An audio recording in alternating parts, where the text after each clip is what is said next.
before we jump into the conversation, please allow me to do an introduction, okay? Um, Senator Joe P. Carter, and wait, Senator, I'm going to do this introduction, and if I miss anything, you make sure you tag this one, okay? Thank you. I'll be happy to. I know. Senator Joe P. Carter served in the Maryland House of Delegates for 3.5 terms before being elected to the state Senate twice, right? We'll get to that. She was the third African-American female attorney to serve in the Maryland General Assembly. She is often called the legacy. Why? It's a testament to the impact of her parents' lives and their work. Born and raised over west in Ashburton, her mother, Zarita Joy Carter, was a Baltimore City school teacher, and her father, Walter P. Carter, was a civil rights activist, quoted as being the Dr. Martin Luther King of Maryland. So that means no matter where you fall on the line, that shit is dope. The My Be More mentality, again, it asserts that the solution to any challenge, anything that you want to fix, it lies in talking to and engaging with the people closest to that which you're trying to change.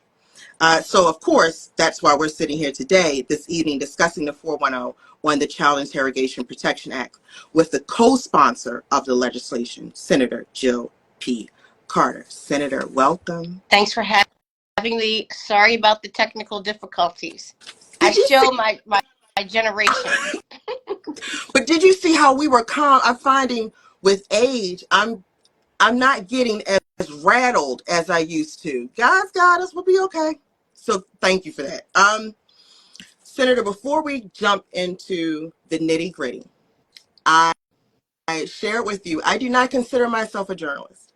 I am a mother of 3 black boys, 3 beautiful black boys that I'm raising in the city that I was born and raised. I am a business owner, and like you, so my birthday is April 4th, right? So I was born in 80s baby, April 4th. So the backdrop of my birthday was always Dr. Martin Luther King. And I'm seeing all the black and white images and hearing as an 8-year-old, 10-year-old child, my grandfather saying, Dr. King wasn't like that. Dr. King about business. So, I'm seeing the footage while hearing uncles and aunts and stuff, giving their perspective. And I started at 8 years old. Like, you know what? I'm going to take back this narrative. It's not about passive resistance. Like we can be engaged in this. We are the change that we're looking for. But I want you to know this is a laid back type of field. This is a conversation. It ain't no get you. I'm not trying to gotcha. It ain't supposed to be turning into no thing that goes viral.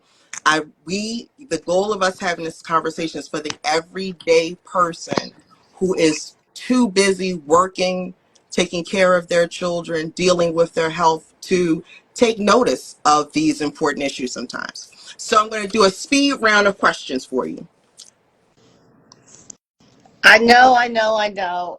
I'm having a little trouble with trying to get the phone right, but I'm good. No, it's not. So how about this? With these questions, they're so quick, even if you still need to work with the phone, Okay. it's fine. Ready? Speed round. Texting or talking? Texting. Crab cakes fried or boiled? Broiled.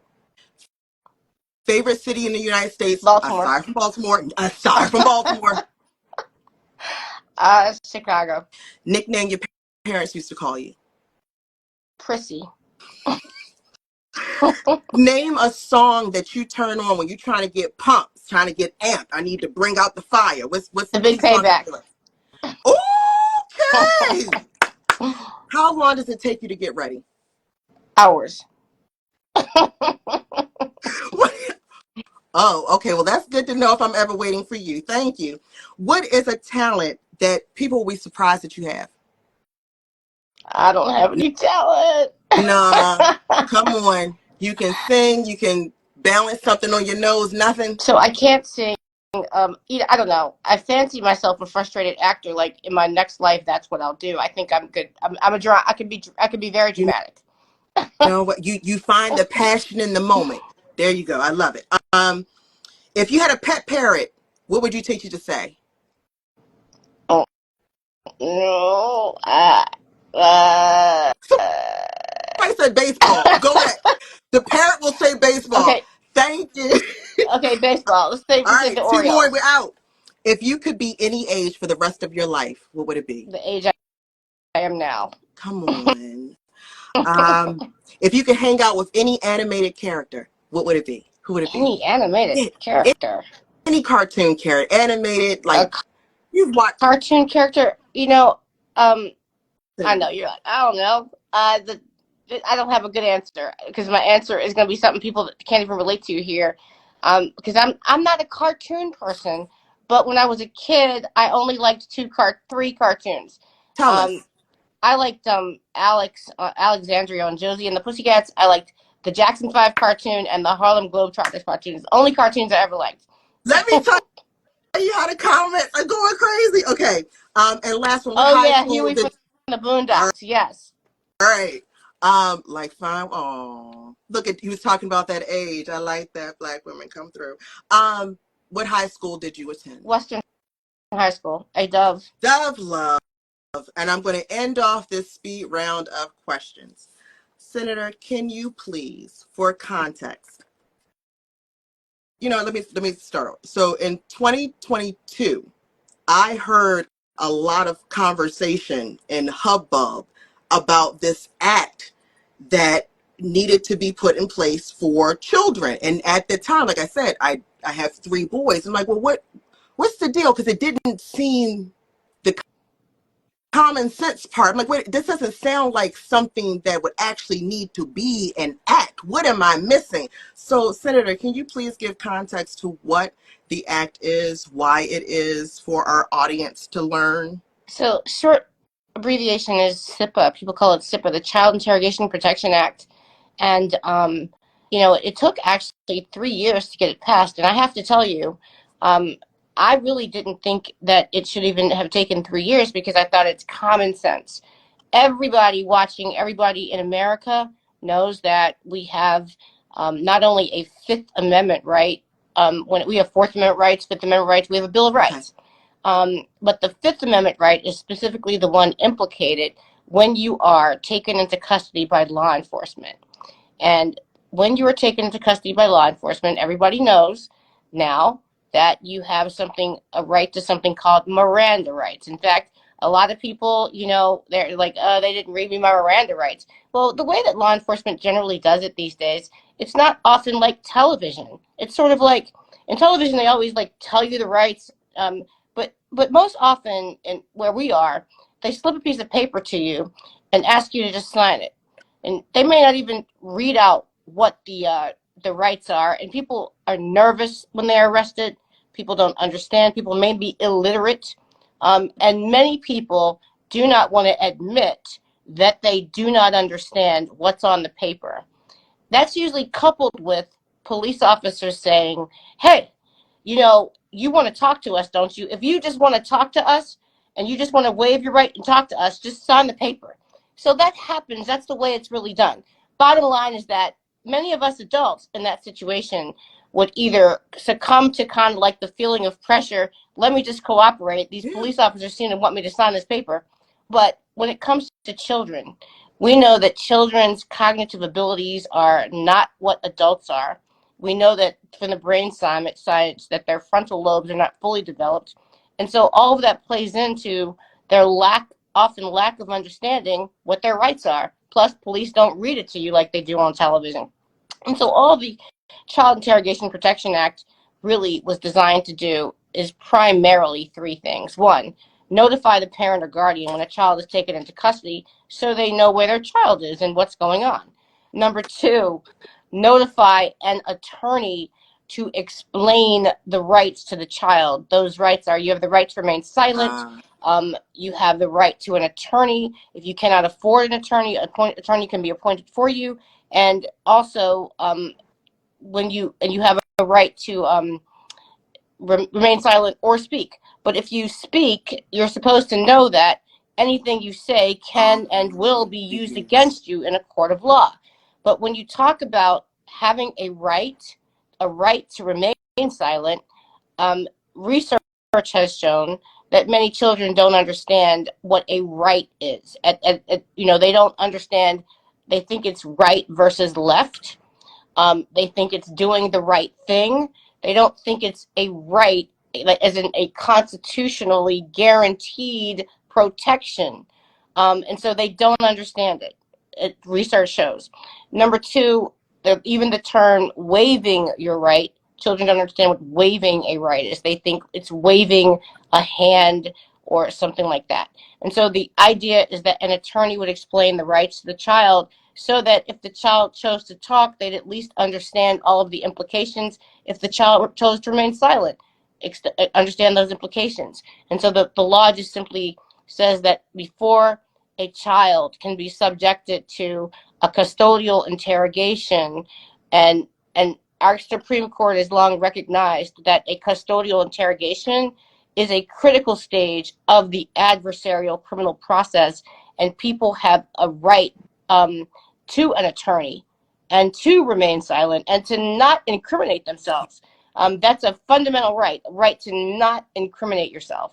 And so um, all of that is to make sure that the children understand what's going on when they are taken into custody. It has nothing to do with a general investigation of a crime, nothing to do with the general questioning of witnesses at a crime scene. This is specifically law enforcement has determined that they have probable cause to make you a suspect, and now you are a suspect, and they're trying to get a statement out of you, and they're often trying to get a confession. It's also been determined that most of the people that give false confessions are easily coerced children. In these situations, they give false confessions. Basically, the police officers say, "Oh, come on, just tell us you were there, and you can go home." So, And Senator, let me. I have to pause you because I'm starting to shake for the reason, if you know the personality of my children. I have one of my twins wants to be an actor, and this boy can make up stories. He just has a way. His mind he gets taken away.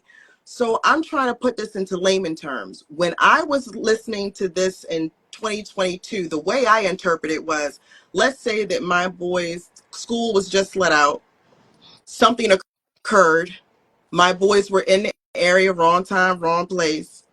They witnessed something. The police officer comes over to my son Sean and says, "Hey, what is it that you saw? What is it you did?"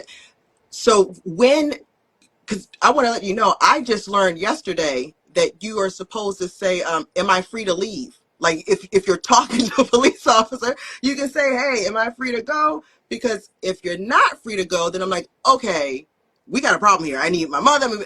So for my son who will already be intimidated and scared by seeing the police officer in the first place, if he asks him a casual question and he's smiling and my son just starts talking, what's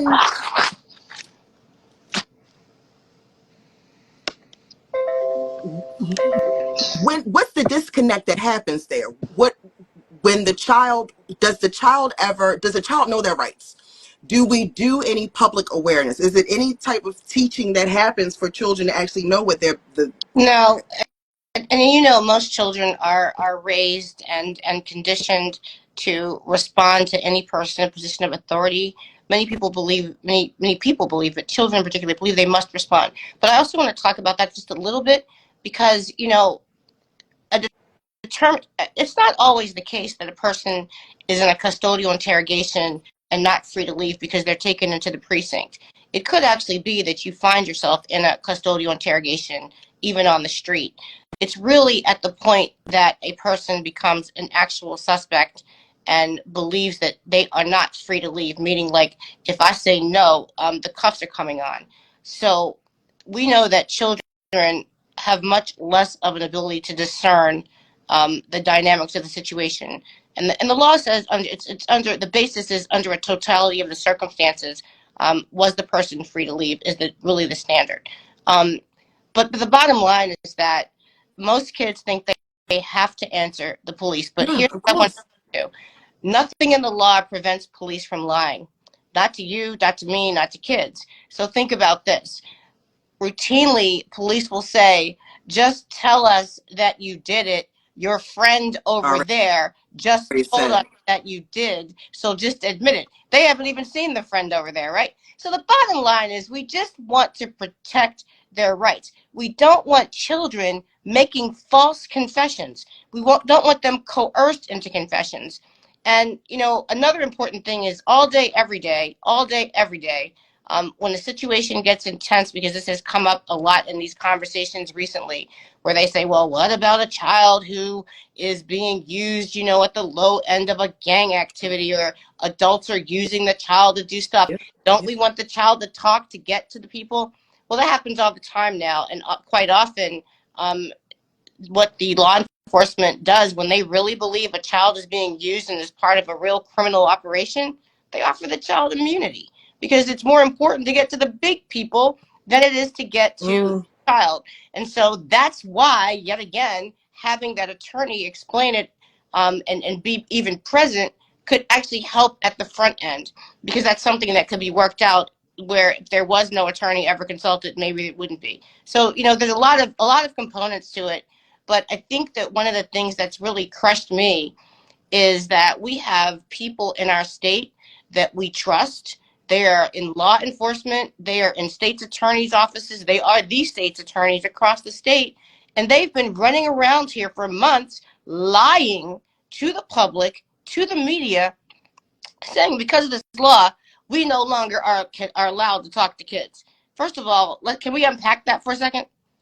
We're not allowed to talk to kids. No. The law says, first of all, that you must have them consult the attorney before you interrogate them. But it also says that there is a public safety exception, meaning if you believe there's a threat, a serious public safety threat, that you can talk to them. You can inquire all you'd like. Now, what happens is that if they wind up being arrested and charged, then when the court case comes up, there's a rebuttable presumption that the statement is inadmissible, and you can rebut the presumption of inadmissibility by proving that the statement was given voluntarily. I don't want to be too complicated, but what's important is this idea we can't talk to kids. What is law enforcement exactly trying to tell people? That if they talk to kids, they're going to get arrested? Are they trying to claim that if they talk to kids inappropriately, they're going to get fired? No, there's no repercussions like that. All that happens is there becomes an argument over whether the statement that you took is admissible in a court of law. So I just can't believe how they've been lying to people. And think about how we just went through all of the necessary and overdue police reforms, right? I was about to say the police decree, wouldn't this be not a celebration, but a step in the right direction, considering that there are all these mandates that note that you have not been doing what you're supposed to do, and now this is a sign of you doing it properly? Exactly.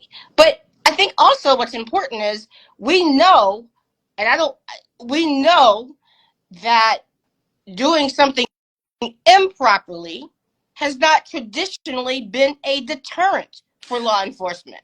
So this idea that all of a sudden Right. they're afraid to talk to children because Right. they could be violating the law, come on now. That's outrageous. But even worse than law enforcement that's been lying and saying that is the state's attorneys that say, well, because of this law, we can't prosecute cases because we can't get statements from kids. Maryland still incarcerates the highest percentage of Black people in the country of every state in this country. Alabama, Mississippi, Louisiana, all of those states, percentage-wise, we incarcerate the highest percentage of Black people. How many people know someone incarcerated that never opened their mouth? From the time they were taken into the police station to the time they were in court in a trial or a plea stage to the time that they went to sentencing. And now, my point is that cases don't rise or fall, or they're not successful or failing based on whether somebody talked, whether somebody confessed. Like, what kind of policing is it that you can only prosecute a case when you have a confession? If you follow what I'm saying, it's all crazy and illogical.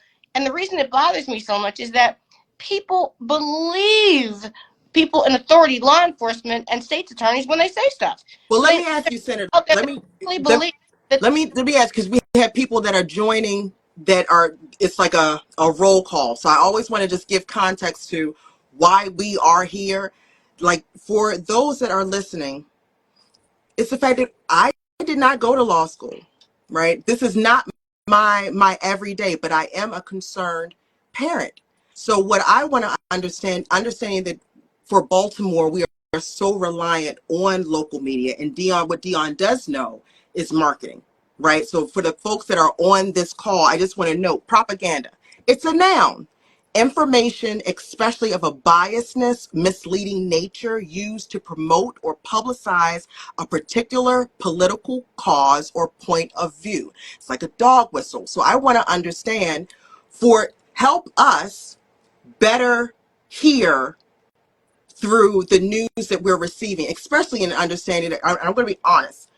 We just got news that Sinclair purchased the Baltimore Sun. We know, Fox had, as far as the largest demographic on our local community, there's an agenda there. So how do we better listen? So when, citizens are being caught and released, juvenile crime is on the rise. Because of the law, we can't speak to children. Crime is skyrocketing because of this act. Like, educate us on what to listen out for so that we can better decipher the information we're receiving.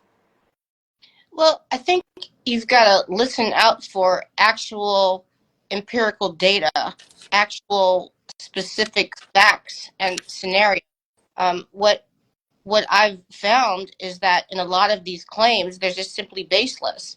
I haven't seen sometimes I have seen a couple of times, like on Fox, they trot a story in front of people, but they don't give people the whole story. And you're asking a hard question because you're asking very busy people who have extremely stressful lives a lot, who do not have time to go and probe deeply and research into things, who tend to think that they should be able to trust what they hear on the news. Correct. So it's difficult, but I think it's necessary. And frankly, I think that anybody at this point needs to scrutinize what you see on Fox 45 because they really don't tell the whole story. In fact, if anybody has been paying attention, they've been telling people forever that I somehow am the reason that we have all these problems. I'm a state senator that sits on a committee. I have a chair and a vice chair and a president of the Senate. I don't have the single-handed ability to pass an agenda that is not approved by all of those people. I don't have the ability to pass any agenda that is not approved by a majority of the Senate and a majority of the House of Delegates. So there is no way in the world that I single-handedly pass some really horrible laws by myself and am responsible for any of the problems. And that's been interesting to me because, I really wish I had more power. I wish I had more authority. I wish I had the ability to bend the president of the Senate and the Speaker of the House to my will, but I don't. So pretty much, there's a lot of things that I would like to get done, but they aren't ready to do them. This was long overdue legislation, this coupled with the Juvenile Reform Act, because Maryland was rated 50 of all 50 states. The worst state in this country. I want to repeat this. Maryland was the worst state in the country for the treatment of children in our juvenile and criminal justice systems. We had to make reforms. And the reforms were made under what? Under Republican Governor Hogan's administration and through the navigation or hosting, so to speak, of his Secretary of Juvenile Justice, pushing many of these reforms. So I think that's definitely a part of the dialogue that's always left out. And I'm not saying that for any reason other than say any claim that this is some crazy, uh, soft on crime just because we're liberal or Democrats. No, the state of Maryland had to make reforms to our juvenile justice system. I think we still have more reforms to make. And I think that what's kind of interesting is that some of these more Republican and more conservative states, I want you to hear something. Maryland's not the only state that has passed these laws. Other states have passed these laws. And guess what is so interesting? So interesting about Maryland. In other states that have passed these laws, more conservative states than Maryland, you haven't seen this type of backlash from police and prosecutors. Only Maryland. And so in Maryland, the state where we already overrepresent Black people in the criminal justice system. The state, Maryland, where we had to pass major police reforms because of all of the abuse that we were enduring for decades and decades, right? Maryland, we passed a same law that many other states have passed, most states have passed, and we get a backlash by police and prosecutors like the law is the worst thing that's ever happened in the world. I just think that's very telling about why we are in the predicament that we're in Maryland as black people and the criminal justice system. Senator, I want to ask because the question has come through twice. You mentioned earlier, hey, how do we decipher this? Well, look for the data. If you're not able to support this with data, that is a sign. Where do we go for information like that? Is it?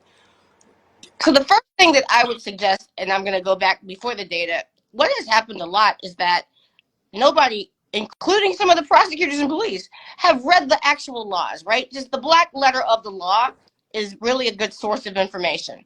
But outside of that, if you go to our General Assembly website, how many people know that we're in session now from January to April? And this 90-day period is when all of the laws are passed and killed for the next year. This is the time that we have the chance to pass and kill laws. And we meet, I'm here now in my office, still in the House, the Senate of Maryland. And it's what time it is at night. And my days started about 7 o'clock over here at the office. I'm only saying that because it's like a marathon, right? We go to the floor, we go to the committee, we go to caucuses, we go to delegation, we meet with people, we meet with advocates, constituents, all that. It's kind of like a very, very fast-paced 90 days. Yeah. But for those that think don't know what we do, honestly, I would strongly urge you, when you have a day off or a moment, contact your senator and your delegates and ask, can I come down and shadow you for the day? It's so important. I think if everybody could see what we do, they'd have such a different perspective about it. You know what I'm saying? Some of you all might have even seen how the young lady from Fox today was following the Speaker of the House around. I'm gonna be honest. I did. It was very uncomfortable. I was at Red Robin with my boys, and it was up on the screen, and I felt uncomfortable. So I saw some of the comments, and some of them took into account who she was and what she does. You know, that's happened to me. It's happened to a lot of people. But I think it's so skewed. Let's say this. This is how this reminds me of. So let's say my legislative aide comes in and says, "Hey, Senator, they're calling for you in committee. You're late right now." And I say, "Oh my gosh, let me run out of the office and get there." As I'm running there to do my job, here comes this woman or some other reporter with a microphone in my face. Senator, what about the juvenile justice? What about the juvenile justice? I got you. What about the juvenile justice? I gotta go. I got you. No, I love that context for us, but that is how it often feels. So you want to accommodate, you want to be nice, but sometimes they're even asking you about something. Let's say it's not juvenile justice. Let's say they're asking me about some budget item. It's not what's right before me. We're human. You know, sometimes it takes you a minute. And then this particular reporter at Fox, there's actually aspects to her that I like, because I actually like kind of a probing reporter who doesn't just take a surface answer. Don't leave the accountability part, the accountability part. So I want to just note, I heard Governor Moore speaking just about how we're going to approach crime and safety and how accountability is the word. I love this. Is there accountability from the media standpoint as well? Like when everyone is raising their hands to note that I'm being held responsible, where does the accountability lie in our reporting here? Well, I mean, unfortunately, I don't believe that there has been a lot of accountability in the mainstream media. And it definitely not being forced by us. You know why? Because we don't have very elected officials, any kind of a public figure. We have very limited rights or ability to hold media accountable, even when they lie, even when they defame us, even when they destroy our reputation. Because the data, though, because we are deemed to be public figures, and so in order to even bring a civil, I know I'm getting off. In order to even bring a civil action, defamation, we have to be able to prove actual malice. Ah, So not evil, not a bad intent, not a nah, mistake. We have to prove that they intentionally targeted us for this story to yeah, destroy us. That is a very high yeah, standard. yeah. Well, let me, because Dion is the one who I know that there's always a solution in the mess. If everyone is just willing to come to the table, swallow our egos, and listen. For me and the work that I do, I have so much love for our grassroots organizations because when I listen to the locals, they say that, hey, as far as the people that we trust our grassroots leaders or organization leaders because they're a product of that which they're trying to address. And we trust our artists because I love quoting James Baldwin. They have a responsibility of being a reflection of the time. So you're through rap, through poetry, through music, whatever, you are showing us. Can you name any, or for our for listeners who are here now, and you look at the black and white of the law, are there any grassroots organizations that you could suggest that they follow or support to help keep them informed? Well, certainly in the last number of years, the most active grassroots organization has been the LBS think tank. They are active in many of our policies here in Annapolis. I've worked with them for a long time, and they're going to tell it like it is. And they are different than some other advocacy organizations because they're not relying on us for their funding. Mm, Um, a nonprofit, and mm, so they have a freedom that some others do not have. But when you say you trust your grassroots people and your artists, what's really sad is you ought to be able to trust your elected official. You put them in the office, and that's a whole other story. We have too much of a right, disconnect between that we right. vote for, and we really, that's another area that we just need greater education on. You know, Here's the thing: we need the votes of our constituents to be in Correct. office. So we work for the The people. constituents.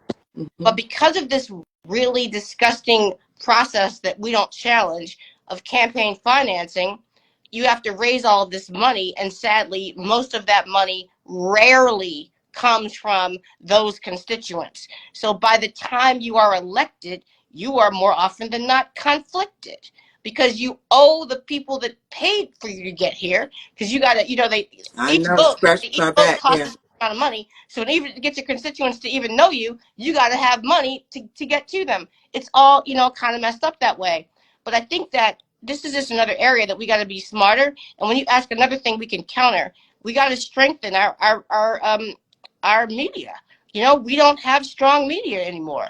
Or if we ever did, there was a time that WEAA was We Educate African Americans, Yes. and they had strong, radical sometimes black educational news and host and shows.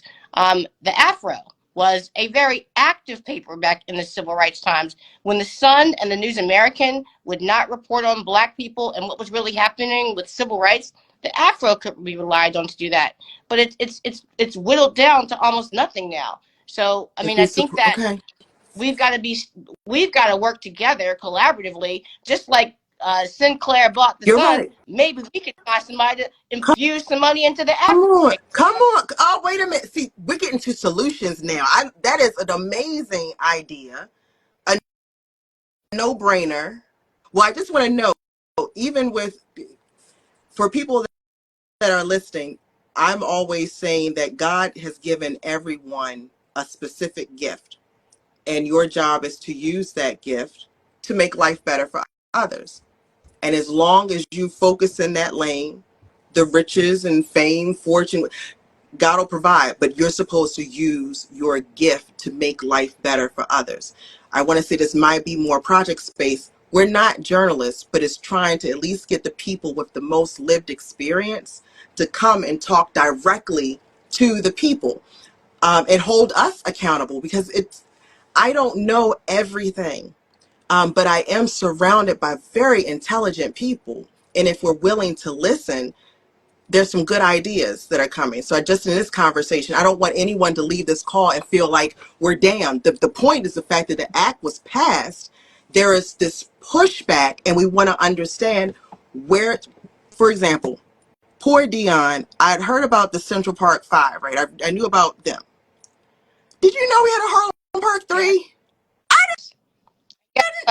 So, Government gave coerced confessions because they didn't have the protection of the Child Interrogation Protection Act. can you give more Teenage context to that? Because I can't. But what that case was for Baltimore?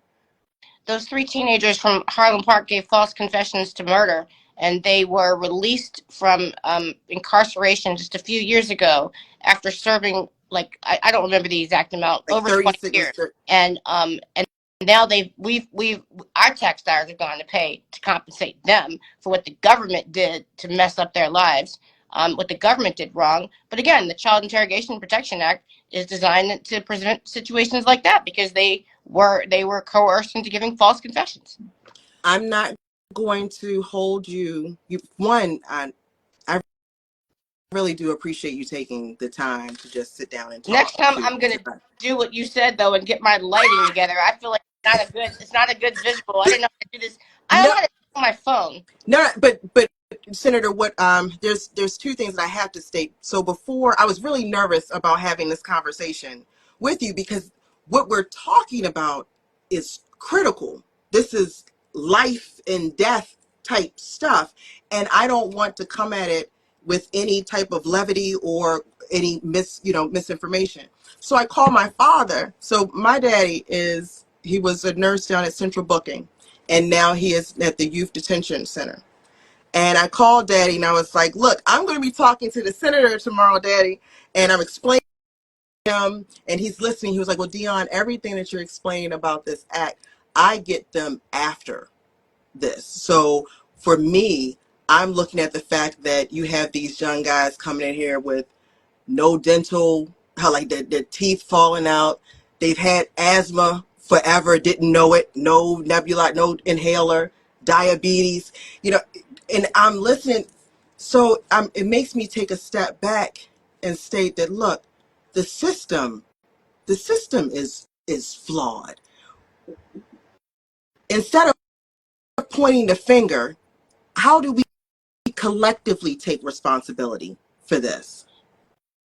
The village concept. One of the really quickly, one of the things that's hurt my heart the most is in this kind of ugly narrative that's been dominating the media about these children being out of control and juvenile crime is out of control and these animals lock them up. Some people have gotten to me on my social media calling our kids animals. But one of the things that's hurt my heart is I've had comments from our own people saying similar things. And I'm heartbroken about that because we're talking about children, we're talking about our children, we're talking about our legacy, we're talking about our future. So we need to all love and embrace our young people and work collaboratively to figure out how to make them better. Now, here's the reality: in 2024, a lot of children don't have strong parents. No. Or a lot of children don't even have strong grandparents. In 2024, many of these children have a horrifically bad educational system that we all survived, but then they had 2 years at home because of the pandemic. So you're talking about parents and grandparents that can't really control them, that they haven't even earned their respect. A school system that can't capture their interest or even have the decency to go out and find out why the heck they're not coming, right? Then they go to school, they act up, they do something wrong, and they send them home to no guidance, no anything. And then they hang out, they do something wrong. A lot of times we know it's no different than we were kids, right? It's no different. It's mischief. And many of us here, we know that a lot of why we may not have gotten in trouble is respect for our parents, but fear of them too. But Oh. imagine how crazy you would have been had you had no fear. Not just of your parents, you got no fear of nothing, right? That's where we are. And honestly, we can't rely on one system to fix it. That's Correct. why we as human beings have to come together and find ways to help our children. We got to help them. If we don't help them, we don't have a future. Senator, we're entering into the election year and election season. And I remember, oh, that part. That's Daisy. Yes, that part she got it.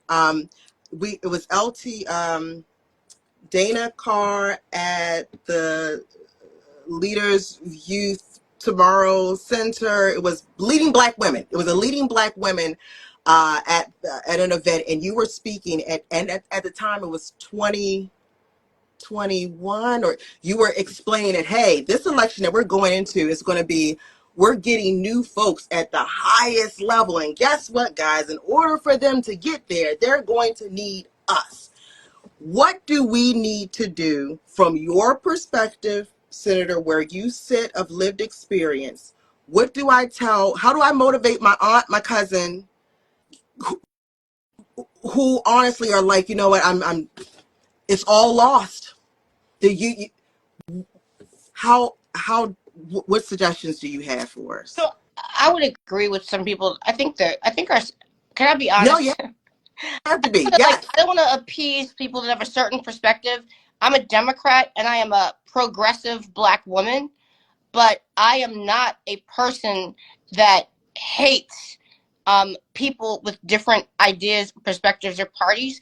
So what I want to say is that we have a clear, really awful, likely choice in Trump coming back. But the truth is, we are still in a terrible situation in 2024 where we got to go with a lesser of evils. I mean, if we're honest with ourselves, we might like Joe Biden. He's a nice enough guy. He comes off as a really affable, really nice person. But in terms of policies, he hasn't done anything for us. So we constantly are faced with a situation where we have the Democrats who do nothing or too little for us and Republicans who do nothing for us at all. I think that where we could do better is to be more unified in making demands for our votes in blocks. So we're still the majority in Baltimore City, so if we could come together and come up with, I know, people talk about this for years and it really has never come to fruition. Manifestation. Let's put this out We could here come in the together universe and with an respond. agenda that we could say, hey, you want to be the governor? Well, these are the things that you have to do. You don't do them, then our block of votes is no longer going to be with you. You want to be the mayor? This is what we require. It doesn't matter if the mayor candidate is black or white because all the candidates are financed by white people, and that's true. And why are we so excited when we see the reports coming out today of the so and so has all these hundreds of thousands of dollars? Really quick, I just want to digress for 2 seconds. My job as a senator, the current salary is $56,000 a year. It's not a high salary at all, and that's the most it's been in all these years I've been here. It's gone up and up. It started at 38 when I started, 38,000. But that was in the House of Delegates. But senators, we are only respected in the mainstream when we raise $2 to $3 to $4 to $500,000 a year. I mean, for our campaigns. There are senators down here that are most respected because they got $500,000 in their campaign coffers. Why on earth should we accept a system that forces people to raise that type of money for a job that pays $56,000 a year? No way in the world can a person that's getting that money, are they getting it from us? So they're not going to be beholden to our community. Period. So based on the last few comments, that getting a block, how the fact that if we were able to come up with a set, like where everyone else has an agenda, a set agenda, but you're saying if you assign it to, look, with this agenda, if you do not, I see agent, the mathing, that you're not going to be able to get our support. How has that worked in other places? Like, I just need to see an example of. So I think it's the vote, but I also think it's financing. And what I'm saying is that I've always thought the right candidate for mayor, if we were awake enough, if we were, evolved enough, would be able to get into the office by saying, I want $1 for everyone in your household. That's how they raise the money. Then we own our elected. So it's not just the block of votes, it's saying we're also going to finance the campaigns. One of the reasons we lose in every political arena is we're not financing anybody's campaign. This was our first What's the 410 of the year? And our goal is to keep this going every week based on the topics and issues that most concern the people that we love. This is a recording in which you actually gave some hard, there's some things that we could try.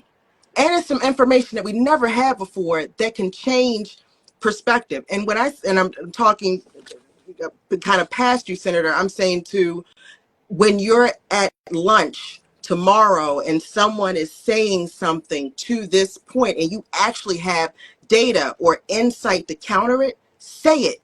Please say it, because that's going to be the first start in order for Baltimore, in order for us to own our narrative, period. We're going to have to also start speaking our truth. And that doesn't mean, like I'm talking to my mother, some people aren't down for marching. That ain't their speed. That's not their ministry. That's fine. But when you're in front of someone that is saying something that you know is not right, there is a way for you to counterbalance that. So right now, I want to say thank you, Senator, for taking the time here and knowing what our goal is, which is to just get everyday people engaged and actually empowered to feel like they could impact. What suggestions do you have for my Be More project as we're out? Because I'm not political. I literally just want my mother, my father, my children, to be happy. What suggestions do you have for my Be More project to really just be a source for the information, not the Thank personalities, you. I the really information? thank you for the opportunity. It's been fun. But I want to take issue with what you just said. We're all political because politics dictate the air that we You're no, breathe. no. Schools are You're right. go James to, Baldwin made it very clear. The the political taxes, system. You may not think about it, but it thinks about you. houses we're able to buy. Politics governs You're all right. of it. So we're all political. And if we're not, we got to be. You're So we right. got out of this whole I'm not political. Politics is our lives. We're very political. But I think that this is good. But I think more of these, I think to the extent you can follow the legislative session. And not just talking about the legislative session, but I got to tell you, I think we're more interesting. I would say also follow the city council, but I got to tell you, that's a snoozer. But Yeah. but listen, everybody doesn't have to do everything. Here's one of the things I've always thought would be helpful. If you're part of a group, part of an organization, you're in a sorority, you're in another kind of women's group, say you're in a card group, a dog group, a reading club, you could discuss these issues when you get together. It doesn't all have to be social or whatever. I think that we kind of fall short when we don't continue to talk about these issues that really do impact our lives in all of our circles. Maybe you have a woman's group. You can designate one person. Hey, you got time. You're retired. Can Ah, you follow what's going on and let us know? So I think that's important. I think following what we do no, you're is right. very important. Because if you're following, if you watch our hearings yourself, then you know that when you see something Correct. counter to what is going on in the news, that it's not true. Thank you. And thank you for these comments. So just know any questions that were noted here that we did not answer, we're going to follow right back up with the answers.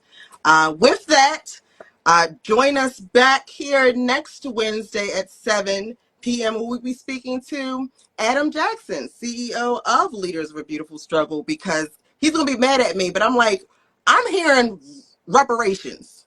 I'm heard about the cannabis and the taxes and the war on drugs and what it did to the community. So we're going to have Adam come and speak to us and guide us on this topic and what to So we're watch out for. sponsoring that reparations bill for the cannabis. I'm sponsoring it in the Senate, and my delegate Malcolm Ruff is sponsoring it in the House. So we're going to have you back with better lighting. Okay. All right. God, thank you so much for your time. Be blessed, and I'll see you soon. Thank you. Take care. Bye bye.